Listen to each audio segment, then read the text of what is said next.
In ancient India, toys were quite popular, and its mention can be found in various literary sources and treatises that were available. In the Kashyapa Samhita and Divyavadana, there are special mention about clay toys.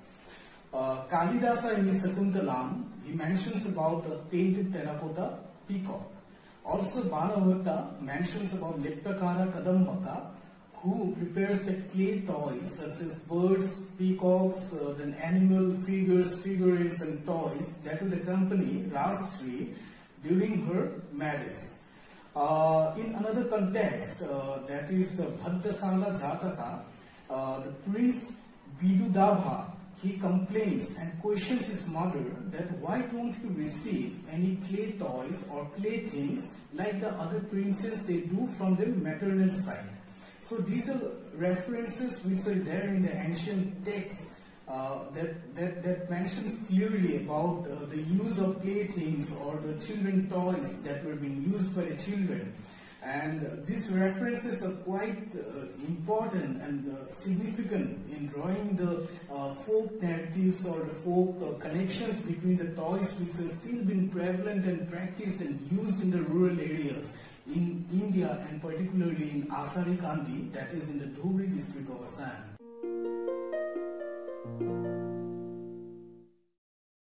I hope everyone is keeping safe at their homes during this pandemic crisis going all throughout the world. In this situation, the Directorate of Museums has formulated a plan to bring the collections of the museums closer to the audiences. And as a part of it, today I'll be delivering a talk and I'll speak about a small collection from the museum, Nilima Borua Folk Art, which is here in Gauripur in the district of Dhubri in Assam. I'll be speaking about the traditional techniques and the connection between these objects and the similarity of these objects with the objects that were found from the Indus Valley culture. So my topic will give a very brief introduction to this kind of objects, and I'll also show some of the examples from the collection of this museum. Basically, I'll focus more on the toys of this collection. First, understand the meaning of terracotta objects. Terracotta objects are basically the baked clay objects, which are made of clay and then sun-dried and baked. So there is a lot of process that is involved in getting the final product. Terracotta is believed to be an ancient art form and an expression of creativity of the human mind, which was used to create a lot of different kind of objects, either used for ritualistic purposes, sacred purposes, or domestic uses. So how are these objects made? To understand that point, we have to go back to the process. So what the artisans or the potters they do is that they collect the raw material, that is the clay, from the riverbed side. After collecting the raw material, what they do is they knead them and then they process the entire collected clay. They segregate the particles which are not required in the process, and after that they mix the sand dust or water, and then they again properly knead the entire lump of clay. After that they take a certain amount of clay and then they mold that clay into the desired shape of the object which they intend to make. After that they sun bake the objects and then they finally bake it in a kiln at a temperature of 900 to 1000 degrees centigrade. So in Assam, there are two groups who are involved in making this type of objects. So they are known as the Kumhars and the Hiras. So now to differentiate between the Kumhars and the Hiras, we have to understand how they are involved in this process. Though both of them belong to the same group of family, that is the Potters family, the Kumhars are the ones who are only involved in making objects on the wheel, and the Hiras, they produce the objects using hand-modeled techniques. In the historical and prehistorical context, India has a fine tradition of making terracotta objects which dates back to 5000 years. There are also ample examples of these findings, the terracotta objects, from the archaeological sites of Indus Valley culture. which suggests that the people during those periods, they heavily interacted with the terracotta objects or the objects made of clay. Now we can see these historical artifacts are being displayed in the different kind of renowned museums all over the world, and also in the big museums in the country. Alongside with the other terracotta objects, there was a special category of objects that was found, and which the archaeologists they term it as the objects belonging to the children playthings. And there are even archaeologists who have suggested a new theory, and also written a lot of papers and researches have been done extensively on this proposed theory, and they have called it as the children archaeology. That is, the archaeology looking from the perspective of a children eye. So there are archaeologists like Derevensky, Camp, and Squaresman, who have done extensive research on this topic, and who have also proposed different kind of theories. The challenge which came in front of these archaeologists was that how to distinguish objects which are not used by the adults but only used by the children. The question was answered by these archaeologists by saying that the place from where the objects were found, that gave the evidence that the objects were used by the children as playthings. So mostly these playthings or the terracotta playthings were found from the complexes, the household complexes or the domestic complexes, and not from any temples or not from any other sites which was predominantly used by the adults for sacred purposes or for other ritualistic purposes. What is interesting to note here is that these terracotta objects or clay objects which are used by the children as playthings, apart from their conventional use, they are also a part of a customary practices. How it is a part of a customary practice that we have to understand from the point of a society structure. So when a girl is married off at a tender age, she is been accompanied by a lot of terracotta dolls, toys and playthings, which is believed that when she goes off to her in-laws place, she won't get bored and she can indulge herself with different kind of playthings. Another important characteristic of the playthings is that it shows or it reveals a strong emotional connection of a child with them, and this is again established when an Athenian boy was unearthed from a burial site that dates back to 750 BC. And while digging out the whole skeleton, the archaeologists were astonished to find a lot of terracotta playthings which was surrounded across or being laid around the skeleton of the boy. So these are some of the examples which establishes the fact that or children involved in a lot of games not only were for amusement, but it also establishes a strong emotional connection with them. Another interesting characteristics of the playthings are that it has become today a very prized possession or an important or a significant possession of all the important museums across the country or in the or across the world. For instance, to say, in India itself, we have a lot of museums dedicated to dolls itself. These museums are there in Delhi, in Bangalore, in Rajasthan, etc. And also to highlight one of the most important objects related to children playthings is the terracotta rattles belonging to the Roman period, which is there in the British Museum collection. When we talk about the terracotta folk toys, special mention has to be given to Asarikandi village in Assam, where all the villagers practice this art form. It's basically known as the potter's village, as I've already mentioned previously. Today I have handpicked few of the objects from the collection of Nilima Borua Folk Art Museum, in which there are lots of toys made of clay and have been collected from this place called Asarikandi.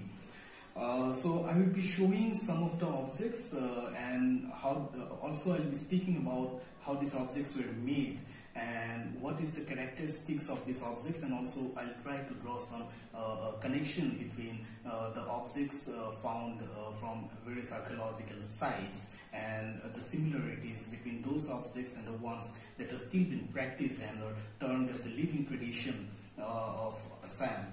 The Asarikandi objects or the terracotta toys are popularly and locally known as Hatima Putul.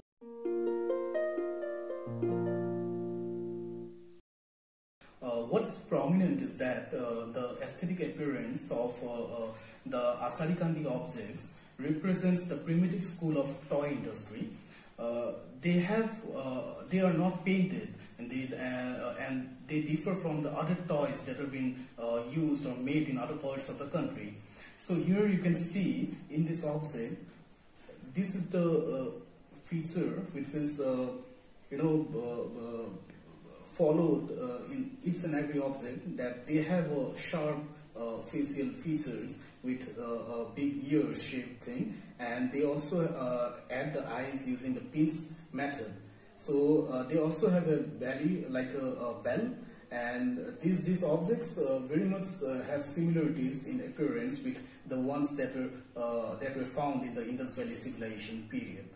So this is one of the objects, which is again a plaything, and it depicts a musician who is holding a small drum and playing, and it shows that the figure, which is a lady, is playing a drum. So all these objects are commonly termed as Hatima Putul. The reason why it has been said Hatima Putul is that all the objects are depicted with big ears. This is what has been said and been followed everywhere.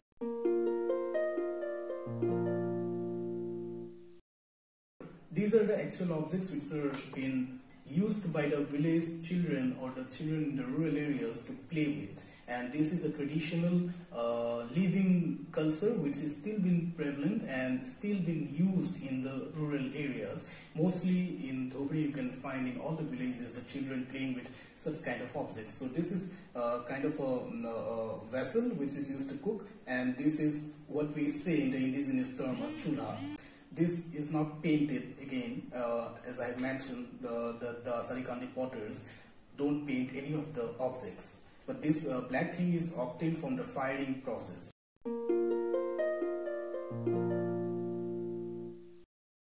Next object I'd like to focus on is this horse-shaped toy, which has 4 wheels attached on its 4 sides on the axles to say.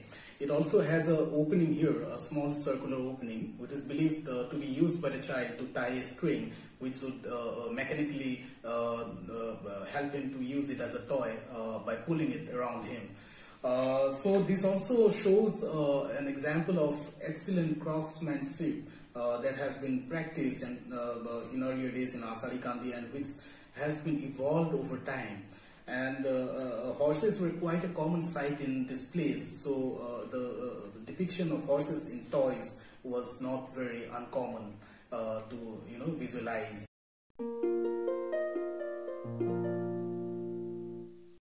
The next object I'd like to focus on is this crocodile-shaped toy, which has again 4 wheels on its 4 sides. So what I want to say from all these examples are that depiction of toys in the shape of human figures or in birds or animals usually arouses the curiosity in the children, and they find a connection with them, and then they find it very amusing to play with such kind of toys. So the artisans, they can connect with what the child wants, and then they prepare the objects accordingly. So these, though these are part of a living tradition, it also has a greater value, and from the psychology of the child. Toys always help in their mental growth, and also try to draw an emotional connection with them. And in this area, the artisans played a major role. So another interesting piece I would like to show is this. So this is a mother and child figure. Here the mother is shown in a seated position holding her child with both her hands. So mother and child figures are very common in Asarikandi, and they are used mostly as playthings and not as mother goddesses. So here also the features are quite sharp, and this is the identity of the Azarikandi terracotta, popularly known as Hatima Putul. Here also you can see the big ears, the incised eyes, and the sharp nose. And there is a small feather kind of thing which is attached on the back, which basically is used to make the objects sit at a particular place. These traditional clay toys, mainly made in the Dhubri region of Assam, have become an important part of folk life in the rural areas. The toys made here, even today, is essentially timeless. These Hatima Putuls and other toys have maintained a remarkable historical continuity. The abstract form acquired from characteristic pinched facial rendering of the mother and the child, and other form of toys in the shape of birds, animals, have given this art form an individual identity and recognition. In fact, in the villages, one can find separate kilns dedicated only for the toys, which is again another very interesting perspective given to the creation of such toys. Even today, all over India, these folk toys are quite popular, but a change is equally evident in its depiction and in its use of materials. This is because of a result of experimentation by the craftsman and frequent interaction with the craftsmen from other regions. In comparison to the folk toys of rest of India, in Azarikandi, today, though the technique has been retained, but the elements of contemporary society and culture can be seen reflected in the representation of these terracotta folk toys. Accepting the change in the subjects and retaining the traditional knowledge and techniques, indeed such timeless folk toys continue to be cherished in the rural areas even in these days of mechanical playthings. Lastly, to conclude my short talk, I'd like to thank everyone who has helped me in gathering the information which finally I'm able to deliver before you. Also, I'd like to give special thanks to Mr. Debojit Das, a crazy collector from Dhubri, who extended his help by providing a few images and inputs from his collection of traditional folk toys. So guys, stay home, stay safe till we meet again on the next talk series. Thank you so much.